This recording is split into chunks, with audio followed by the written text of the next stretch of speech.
भक्ति दान गुरु दीजियो देवन के देवाओ। भक्ति दान गुरु दीजियो देवन के देवा हो। जन्म पाया भूलूं नहीं करहूं पद सेवा हो। जन्म बड़े दिखाई देंगे उसको गुरुदेव के रूप में, और उसको ऐसा लगेगा जैसे कोई सपना हो गया हो। मृत्यु नहीं लगती उसको ऐसा होगा जैसे कहीं सौपन सा लगेगा, क्योंकि सौपन में सौपन नहीं लगता, वो ओरिजिनल नजर महसूस होता है। हम आपको इसलिए बता रहे हैं कि आपको जब वहां जाओगे तो ऐसा लगेगा जैसे सौपन में होता है। तो इस प्रकार हम अपने भगवान के पास चले जाएंगे और भक्ति का फल हमें मिलेगा।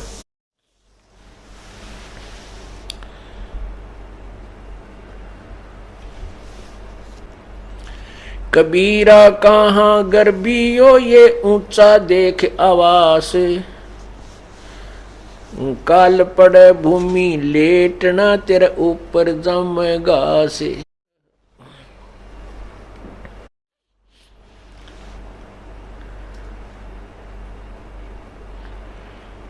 परमात्मा कहते हैं कि हे प्राणी, तू इस ऊंचे ऊंचे बड़ी बड़ी कोठियों को देखकर कहाँ फूला फिरता है। तेरी मृत्यु के उपरांत तुझे जंगल में ले जाकर के सवा कर दिया जाएगा, फूक दिया जाएगा, और तेरी उस राख के ऊपर, तेरे शरीर की राख के ऊपर घास जमेगा, और फिर उसके ऊपर के डांगर अंडा करेंगे, पशु फिरा करेंगे तेरे शरीर के ऊपर के।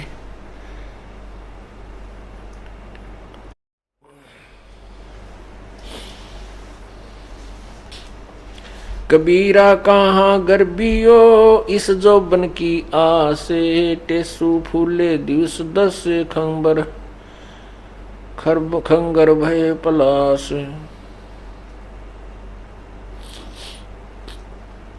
कबीरा कहाँ गर्बियो ये देही देख सुरंगे। बिछड़बो मिलसी नहीं जो कैचुली भोजंगे। कहती सुंदर शरीर ने देखकर कहाँ फूला फिर रहा है। एक बार ये छूट गया, मृत्यु होगी तो दोबारा नहीं इसमें प्रवेश हो पाएगा। जैसे सर्प कांचली छोड़ जाता है, ऐसे तो इस शरीर को त्याग कर चले जाएगा, इसमें पुनः प्रवेश नहीं कर पाएगा।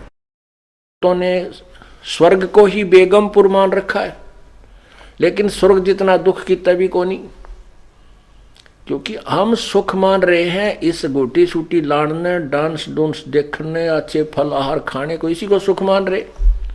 और वो स्वर्ग में अपने ही पैसों से, अपने धन से खूब प्राप्त है, वहां पर पर्याप्त भी है और प्राप्त भी है। कहने का भाव ये है कि हमने वो, इसने जो महापुरुष ने नित्यानंद जी को जो ज्ञान था, इसने स्वर्ग तक के ही जाने के लिए प्रेरणा दी है। लेकिन अब हमें ज्ञान हो गया कि हमें तो सतलोक चलना है, इसलिए हमने इन्हीं प्रेरणाओं से अपने सतलोक की तरफ अग्रसर होना है, बुराइयों से बचना। कहते हैं भौरा ना भर में इस विष के बन में। विषय विकारों का जो जहर रूपी बन है, इसमें मत चल बेगमपुर बागरे, सतलोक को चल। कबीर साहब के शब्द में, इसी शब्द में, जो कि तो पूरी पंक्तियां ये तो है ही, लेकिन लास्ट वाली नहीं, उसमें क्या है कि मान ले तू जाग भी गया, ये जागना नहीं है कि सुबह उठा और हुक्का भर के पीन लग गया और गुड़ गुड़ करने लग गया। कहते उठ सवेरे भरात्मा खू के जाग्या निर्भाग रे। राम सुमरा ना कोई सुख सुक्रम की ना फूटे तेरे भाग रे। अब सोचता उठते हुक्का भर के बैठ गया, पता के जाग गया तू, इस तरह छपड़ा रहे तो ठीक सही, एक पाप और शुरू कर दिया। हुक्के में कितना पाप है। सो नारी जारी करे सुरापान 100 बार। एक चलम हुक्का भरे वो डूबे काली धार। एक पर स्त्री गमन का कितना पाप है। 70 जन्म दाहो डोले और 70 जन्म कटे शीशम।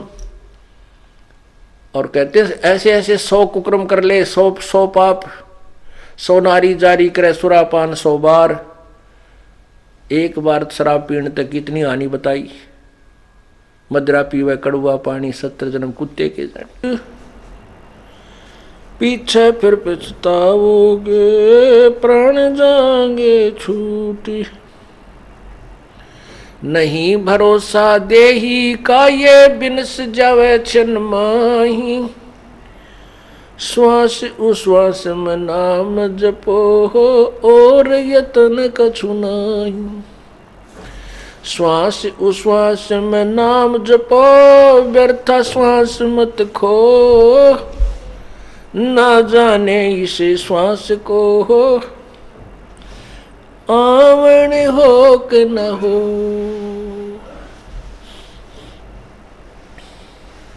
इस अपने परिवार को, संपत्ति को हम अपना मान करके इसके ऊपर आसक्त हो चुके हैं। परमात्मा हमें याद दिलाते हैं कि ये तेरा नहीं है। और हमारी क्या टेंडेंसी है, हमारा क्या स्वभाव है इस प्राणी का। जन्म होता है, फिर बालक होते हैं, बचपन होता है, फिर कोई शिक्षा ग्रहण करते हैं, युवा हो जाते हैं, शादी हो जाती है, अपने अपने व्यवसाय जैसा भी उनका संस्कार है उसमें हम लग जाते हैं। फिर हमारे फिर क्या सोच होती है कि भगवान हमें संतान दे, संतान होगी तो इनकी परवरिश करें और इनको पाल पोस करके अच्छे इनकी जो ना व्यवस्था करवा दें, और फिर भगवान इनका ब्याह कर दे, इनकी शादी हो जा, और शादी हो जाए फिर इनके बच्चे हो जाएं, और फिर हम बेशक मर जाएं। कई बूढ़े बैठ कर बतलाया करें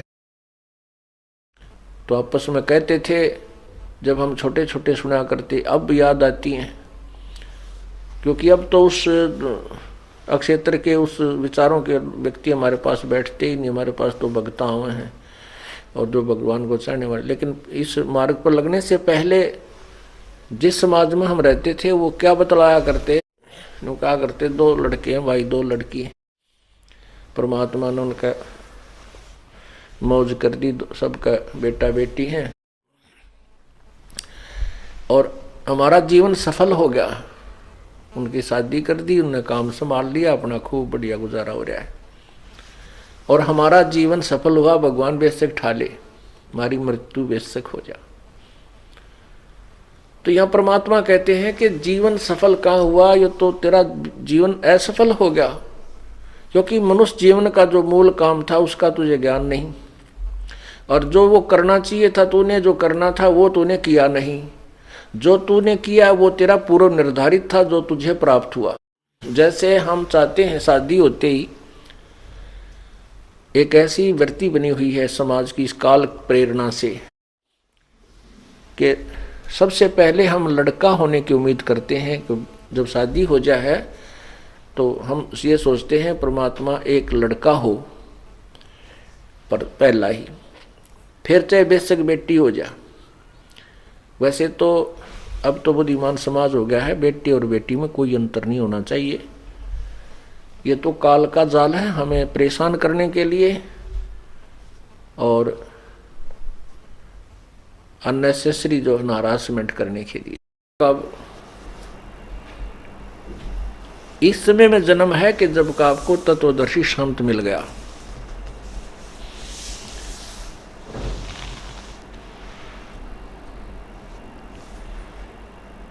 पूर्ण परमात्मा की प्राप्ति के लिए आत्मा उसी दिन से प्रयत्नशील है जिस दिन से ये उससे बिछुड़ी है, क्योंकि काल भगवान ने उसी दिन अपने रंग दिखाने शुरू कर दिए थे जिस दिन से हम इसे मिले। अर्थात हम सभी आत्माएं दुर्गा के अंदर थे, और दुर्गा एक युवती लड़की परमात्मा ने बनाई और इस काल के पास भेजी थी। इस काल भगवान ने उसके साथ उसी समय से दुर्व्यवहार शुरू कर दिया था, और उसी समय से वो परमात्मा को पुकारने लग गई थी, मेरी रक्षा करो, मुझे बचाओ। उसके बाद फिर हमारा जन्म हुआ। हम यहाँ पर काल ने सूझबूझ से इस 5 तत्वों की कैद में बांध करके ये झूठा सारा साजबाज हमारे ऊपर जकड़ दिया और हमें जीव बना दिया। पहले हम हंस रूप थे, परमात्मा परमहंस रूप है। हम आत्मा थे, प्रभु परमात्मा हैं। आत्मा और परमात्मा के गुण बहुत से मिलते जुलते हैं, केवल सामर्थ्य में अंतर है। बाकी परमात्मा का शरीर भी नूरी है, हमारा शरीर भी वहाँ नूर का होता है। आत्मा भी अविनाशी है, प्रभु भी अविनाशी है, लेकिन परमात्मा समर्थ है और आत्मा समर्थ नहीं है। अब हम वहां पर परमात्मा जैसे गुणों युक्त थे और यहां आकर के हम जीव बन गए। धर्मदास साहिब जी कहते हैं, मेरे हंसा भाई हंस रूप था जब तू आया, अपना स्वरूप भूल में भूला ताते जीव कहाया। मेरे हंसा भाई तू हंस रूप था जब तू आया।